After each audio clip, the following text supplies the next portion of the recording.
cannot stand by silently while the Lieutenant Governor is facing multiple credible allegations of sexual assault. I believe these women. He needs to resign immediately. Virginia remains a state in turmoil as the controversies continue to mount. A second woman has come forward this week with accusations of sexual assault against Virginia's Lieutenant Governor Justin Fairfax. She says he raped her while they were both students at Duke University in 2000. Mr. Fairfax's attack was premeditated and aggressive, Meredith Watson said in a statement through her lawyer. This new accusation comes days after a California college professor accused Fairfax of forcing himself on her sexually during the 2004 Democratic National Convention.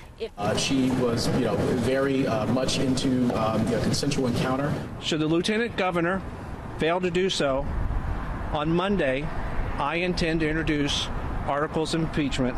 Following demands for his resignation from the highest levels, the once promising young politician faces the threat of impeachment. My sincere hope is that this will not be necessary, and the Lieutenant Governor will heed the calls of many to resign this weekend.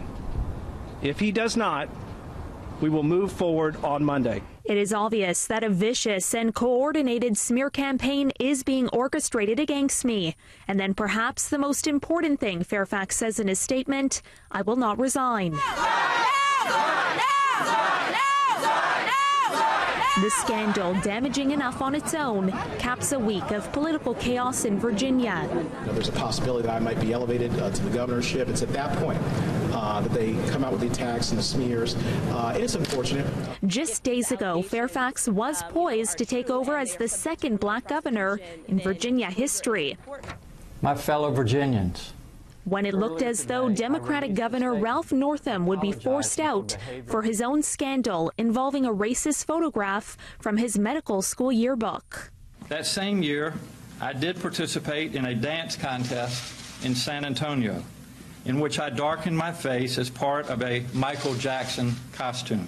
Besides Northam and Fairfax, the state's attorney general, who was second in line to be governor, also admitted this week that he too once appeared in blackface in college.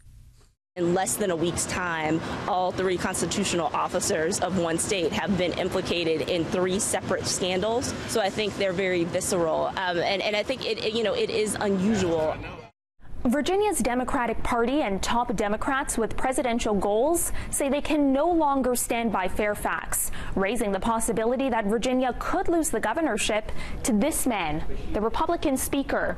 That has Democrats concerned that Virginia, a key swing state in presidential elections, could flip back into the Republican column in the 2020 race for the White House.